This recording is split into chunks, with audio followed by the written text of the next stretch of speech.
নমস্কার বন্ধুরা, জিও হাব চ্যানেলে সকলকে স্বাগত জানাই।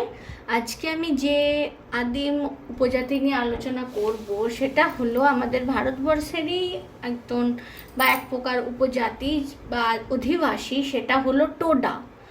এবার তাদের অবস্থান কোথায়, জীবনযাত্রা কি, সমস্ত বিষয়টা আমি সুন্দর করে আলোচনা করছি। ভিডিওটা স্কিপ না করে তোমরা পুরোটা কিন্তু দেখো, অনেক তথ্য জানতে পারবে। দেখো, এই যে টোডা উপজাতি রয়েছে তাদের অবস্থানটা ঠিক কোথায়, ভারতের মধ্যে কোথায়। এখানে ডান দিকে দেখো, আমি দেখিয়েছি ছোট্ট করে অবস্থানটা ঠিক কোথায়। পশ্চিমঘাট এবং পূর্বঘাট পর্বতমালার মিলনস্থলে যে নীলগিরি পর্বত রয়েছে, সেই নীলগিরি পর্বতকে ঘিরে নীলগিরি বায়োস্ফিয়ার গড়ে উঠেছে। সেই নীলগিরি বায়োস্ফিয়ারে কিন্তু তারা অবস্থান করে, মানে পাহাড়ের কোলে তারা অবস্থান করে। এবার তাদের জীবনযাত্রা নিয়ে আলোচনা করছি। তাদের জীবনযাত্রার মধ্যে প্রথমেই যদি বলি তারা কোন গোষ্ঠীভূত, তারা কিন্তু দ্রাবিড় গোষ্ঠীভুক্ত। আমরা জানি দক্ষিণ ভারতে বেশিরভাগ দ্রাবিড়িয়ান জাতি, তো বা দ্রাবিড়িয়ান গোষ্ঠীর এরা কিন্তু প্রজাতি। বর্তমানে এদের জনসংখ্যা প্রায় 900 জনের কাছাকাছি, মানে বিরাট কিছু নয়, 900 জনের কাছাকাছি মোটামুটি। এদের গায়ের রং যদি বলা হয় ফর্সা থেকে শ্যামবর্ণ, উচ্চতা মোটামুটি 5 ফুট।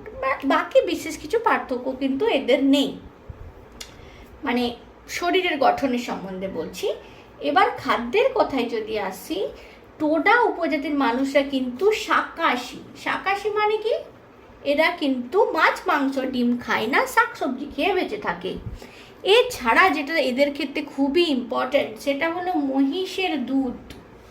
মহিষকে এরা খুবই মানে ধর্ম হিসাবে মেনে থাকে, মানে খুব পূজা করে একে, মহিষের দুধ তারা পান করে। আর এই দুধ থেকে যে উপজাত দ্রব্যগুলো তৈরি হয়, মাখন, দই, পনির, ঘি, এগুলো তারা খায়। তার সাথে তরল দুধও কিন্তু পান করে বলা যায়। তবে চাল কিন্তু এদের প্রধান খাদ্য। চাল ভাতের সাথে, মানে চাল থেকে যে ভাত উৎপন্ন হয় সেই ভাতের সাথে কিন্তু দুধ এবং শাকসবজি তারা খেয়ে থাকে। দেখো আমি এখানে লিখেছি ভাতে মেখে আমরা যেমন বলি না ভাতের সাথে দুধ মেখে খাওয়া, একটা রাজকীয় খাওয়া, ঠিক সেরকম ভাতের সাথে দুধ খায় এবং শাকসবজি খেয়ে থাকে। এবার এদের যে বৈবাহিক সম্পর্ক বা বিবাহজাত জীবনযাত্রা, সেটা ঠিক কীরকম। আগে কিন্তু এদের মধ্যে একটা বহু বিবাহ প্রথা প্রচলন ছিল। সব ভাইরা মিলে, ধরো কোনো 5 ভাইয়ের একটাই বউ থাকবে বা একটি মেয়েকেই তারা বিবাহ করবে। আর তাদের যে 5 ভাইয়ের সন্ততি যারা থাকবে তারা কিন্তু বড় ভাইয়ের সন্তান বলেই পরিচয়টা পাবে। আমরা বাবা সন্তান বলে পরিচয় দিই, সেরকম তারা বড় ভাইয়ের সন্তান বলেই কিন্তু তাদেরকে মানা হতো। তবে বর্তমানে এই প্রথা কিন্তু পুরোপুরি বিলুপ্ত, মানে একটা পুরুষের একটাই স্ত্রী আর একজন মহিলার একটাই স্বামী, এরকম কিন্তু 5টা ভাইয়ের যে একটাই বউ হবে, এই প্রথা কিন্তু এখন বর্তমানে অবলুপ্ত প্রায়, মানে নেই, টোটালি নেই। এরপর আরও ছোট ছোট অনেক বিষয় আছে, সেগুলো নিয়ে আলোচনা করছি। এবার এদের বসতি নিয়ে আলোচনা যদি করি, বসতি দেখো প্রথমে বলেছি এদের যে টোডা উপজাতির বসতিগুলোকে বলে মান্ডো, এটা কিন্তু পরীক্ষায় আসে। টোডা উপজাতির বসতির নাম কিন্তু মান্ডো। আর এদের যে কুটিরগুলো হয়, দেখো আমি এখানে সুন্দর করে ছবির মাধ্যমে অনেকটাই বোঝানোর চেষ্টা করেছি। এদের কুটিরগুলো অর্ধ বেড়ালাকার, বোঝা যাচ্ছে ছবিটা আশা করি দেখে, মোটামুটি অর্ধ বেড়ালাকার। এই যে ঘরগুলো, তাদের উচ্চতাটা দেখো, মোটামুটি এই যে উচ্চতাটা মানে নিচ থেকে উঁচু পর্যন্ত 10 ফুট, এবং দীর্ঘ মানে কতটা লম্বা, সেই লম্বাটা মোটামুটি 18 ফুট, আর যে চওড়াটা সেটা হলো 9 ফুট। বোঝা গেল? এবার এরা কি করে, এই কাঠামোটা যেটা তৈরি করেছে সেটা কিন্তু বাঁশ দিয়ে বানায়, তার উপরে খড় চাপিয়ে দেয়। এগুলো মানে মোটামুটি গম্বুজ আকৃতি করার জন্য তারা মোটা যে বাঁশগুলো হয় সেগুলো ব্যবহার করে। আর ছাদের উপরে কিন্তু এরা, এই যে ছাদের উপরে তারা খড় বিছিয়ে দেয় বা শুকনো ঘাস বিছিয়ে দেয়। আর প্রত্যেকটা বাড়ির মোটামুটি 5 থেকে 7টা কুঠির থাকে, মানে ভেতরে ছোট ছোট রুম যেগুলোকে আমরা বলে থাকি, সেই রুমের দেওয়ালগুলো কিন্তু পাথর দ্বারা নির্মিত হয়। বোঝা গেল? এবার কুটিরের সামনে যে দরজাটা থাকে সেটা কিন্তু 3 ফুট লম্বা 3 ফুট চওড়া। আমরা একটা মানুষ মিনিমাম 5 ফুট লম্বা, ওখানের মানুষও তাই। কিন্তু তাহলে ভাবো এই ছোট দরজার মধ্য দিয়ে তারা কি করে প্রবেশ করবে? নিশ্চয়ই তাকে ছোট্ট হয়ে ঝুঁকে হামাগুড়ি দিয়ে ঢুকতে হবে। ঠিক বললাম কি না? হ্যাঁ। এবার এই বন্য কেন, এই কারণটা কি? তারা বন্য জীবদের হাত থেকে রক্ষার জন্য কিন্তু এই ব্যবস্থাটা গ্রহণ করে থাকে। কারণ ওই হাইটের মধ্যে বন্য বড় বড় যে সমস্ত জন্তুরা থাকছে, যেহেতু তাদের পাহাড়ের কোলেই অবস্থান, সুতরাং বন্য জন্তুর আক্রমণটা কিন্তু একটা সহজ ব্যাপার। সেই জন্য তারা কি করে, এই প্রথাটা মানে এই পন্থাটা অবলম্বন করে। এছাড়াও তাদের বাড়ির সামনে এবং পিছনের দিকে না অনেক সুন্দর সুন্দর পাথর থাকে, আর পাথর দিয়ে এরা গোল করে সুন্দর সুন্দর বেড়া বানাতে পারে। মানে পাথর একটা ভীষণ ব্যাপার, যে দরজার সামনেও বড় বড় সুন্দর ছোট ছোট পাথরকে সাজিয়ে গুছিয়ে রাখে। আশা করি বোঝা গেল, বসতিটা খুবই ইম্পর্টেন্ট। এরপরে আসি ধর্ম বিশ্বাসের কথা। টোডা উপজাতির মানুষরা কিন্তু টিকৃষি দেবী বলে একজন দেবী এবং তার ভাই মহিষ, মহিষ হচ্ছে তার ভাই, বা মোষ যেগুলোকে আমরা বলি, বাফেলো যেটা, সেটা তার ভাই বলে মনে করে এবং তারাই তাদের প্রধান পূজ্য দেবদেবী। বোঝা গেল? এবার তারা মনে করে ওই যে টিকৃষি দেবী আর তার ভাই মহিষ টোডা মানুষকে তৈরি করেছে। প্রথম টোডা মহিলা কিন্তু আবার বলছে, প্রথম টোডা মহিলা কিভাবে সৃষ্টি হয়েছে? টোডা পুরুষের ডান দিকের পাঁজর থেকে সৃষ্টি হয়েছে। আমরা যেটা জানি সেটা হচ্ছে পুরুষদের থেকে নারীদের কিন্তু একটা ডান দিকের পাঁজর বেশি, মানে পুরুষদের বেশি থাকে নারীদের তুলনায় ডান দিকের পাঁজর। ঠিক আছে? এবার মহিষ আর মহিষের দুধ তারা কিন্তু ধর্ম আচার ব্যবহার করে বা দৈনন্দিন খাদ্য হিসেবে পান করে, আমি সেটা আগেই বলেছি। এখানে যারা দুধওয়ালা হয় না, মানে যারা মিল্কম্যান হয়, তারা খুব হাইফাই হয়, মানে খুব উঁচু স্থানে। তাদেরকে আমরা যেমন পুরোহিতকে মেনে চলি, তারাও কিন্তু ওই রকমই পুরোহিত ভাবেই তাকে মেনে চলে। আর এদের একটা বিশেষ বৈশিষ্ট্য হচ্ছে এই পুরোহিতরা হেঁটে কিন্তু কোনো সেতু পার হতে পারবে না। জানি না এটা কী ধরনের তাদের রীতিনীতি বা কী কারণে তারা এটা বিশ্বাস করে।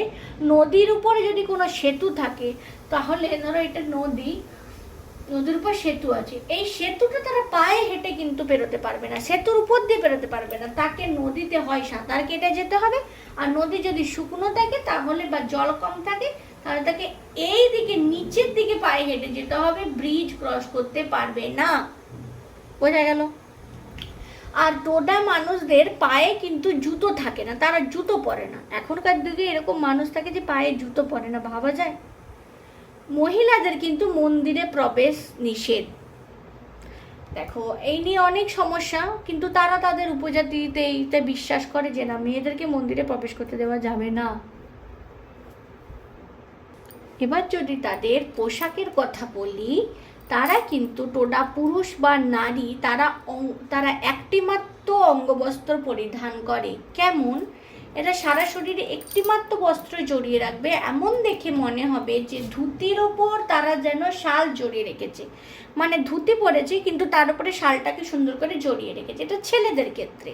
কিন্তু মেয়েরা ক্ষেত্রে কি হয়, মেয়েরা স্কার্টের মতো একটা পোশাক পরে, যেগুলো এক কাট বলে থাকি আমরা, তার উপরে শাল জড়িয়ে কাপড় পরে, মানে শালটাকে জড়িয়ে নিল। আর এই উপজাতির মহিলাদের মধ্যে কিন্তু বিনুনি করে চুল বাঁধার প্রবণতা বেশি।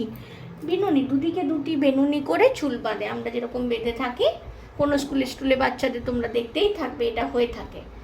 এবার যদি বলি ভাষার কথা, তারা যে কথা বলে সেই ভাষাটা কিন্তু তাদের নিজস্ব উপজাতির ভাষা, টোডা ভাষা।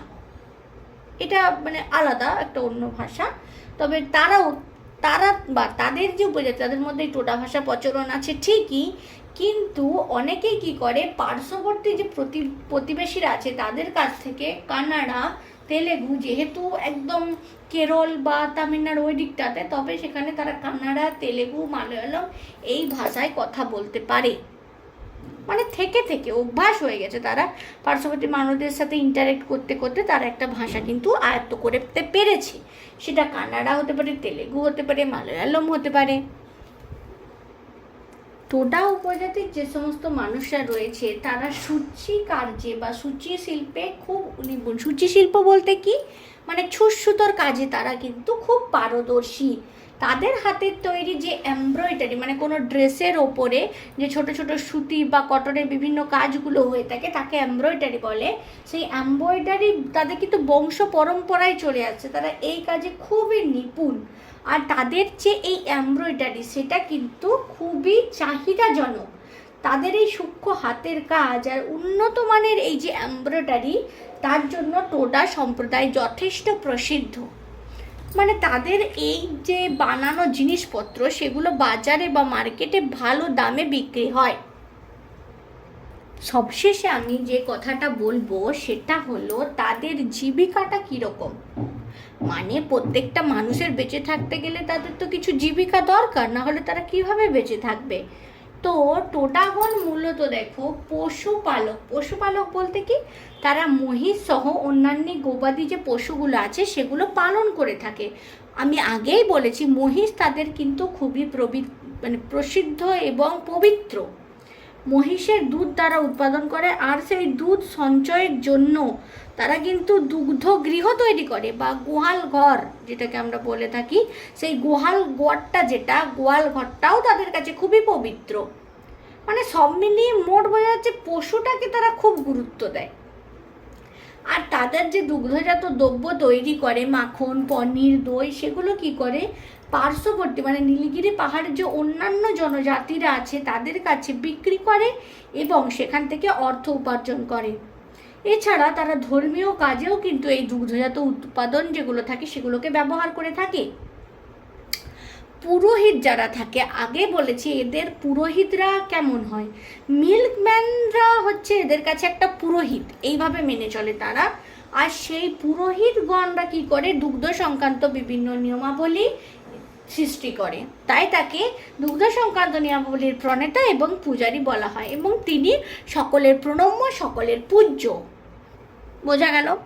সম্পূর্ণ টোডার উপজাতির বিভিন্ন বিষয়, বসতি, ভাষা, খাদ্য, ধর্মবিশ্বাস, অর্থনীতি কেমন, হস্তশিল্প বা কী কাজে তারা করে থাকে, কোন কাজে নিপুণ, সমস্ত খুঁটিনাটি বিষয়ে আমি আলোচনা করলাম। ভিডিওটা একটু বড় হলো, তবে আরও আমি 5 মিনিট সময় নিচ্ছি তোমাদের কাছে যে টোডা সমাজের যে জীবনযাত্রার পরিবর্তন কিছু আসছে সেই নিয়ে আমি তোমাদেরকে কিছু কথা বলছি। দেখো, বাইরের জনসমাজের সাথে যখন আমরা মিশি, তাদের কালচারের সাথে, তাদের যে বিভিন্ন পোশাক আশাক, তাদের সাথে আমরা কিছুটা কোনো সময় অ্যাডজাস্ট করার চেষ্টা করি, মানে তাদের মধ্যে একটা সংযোগ স্থাপন হয়। ঠিক সেরকমই বাইরের জনসাধারণের সাথে মিশে আধুনিক যন্ত্রপাতি ব্যবহার করে তাদের জীবনযাত্রা কিন্তু পরিবর্তন আনার চেষ্টা করছে তারা। এভাবে এই পরিবর্তনটা কি কোন ক্ষেত্রে বেশি দেখা যাচ্ছে, কৃষিকাজে, অন্যান্য কাজে। তারা কি পশুপালকই প্রধান, কিন্তু তার সাথে সাথে পশুপালন ছাড়াও অল্প সংখ্যক কোনো কৃষিকাজ করছে। আগে কি ছিল, তারা পুরোপুরি শাকাহারী ছিল। আমি আগেই বলেছি মাছ, মাংস, ডিম খেত না, কিন্তু বর্তমানে তারা কিন্তু মাছ, মাংস, ডিম তথা আমিষ খাদ্য গ্রহণ করছে। টোডাদের ঘরগুলো অর্ধ বেড়ালাকার ছিল এবং তার ওপরে কি ছিল, খড়ের ছাউনি ছিল, শুকনো পাতা, ডাল এগুলো ছিল। বর্তমানে কিন্তু তারা পাকা ঘর তৈরি করছে, তবে পাকা ঘর হলেও তারা অনেক সময় দেখা যাচ্ছে শেপটা বানাচ্ছে ওই অর্ধ ব্যারেলের মতো। আর যে দুগ্ধশালাটাতে তারা দুগ্ধ উৎপাদন করে থাকে বা দুগ্ধের বিভিন্ন প্রোডাক্ট তৈরি করে, সেগুলোর মধ্যেও তারা কিন্তু আধুনিকতার ছোঁয়া এনেছে। আর এই কথা তো আগেই বলেছি যে টোডার নারীদের মধ্যে বহুবিবাহ যে প্রথা প্রচলন ছিল সেটি বর্তমানে নেই। তো এই হলো আমার সম্পূর্ণ ভিডিওটা।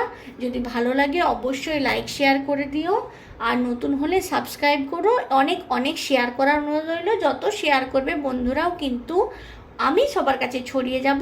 এবং তোমাদের যে তথ্যটা তোমরা আমার ভিডিও থেকে জানছো, তোমরা নিশ্চয়ই চেষ্টা করবে সেই ভিডিও বা তথ্যগুলো আরও অন্যান্য বন্ধুদের কাছে ছড়িয়ে দেবার। তো ভালো থেকে বন্ধুরা, আজকে এই পর্যন্ত।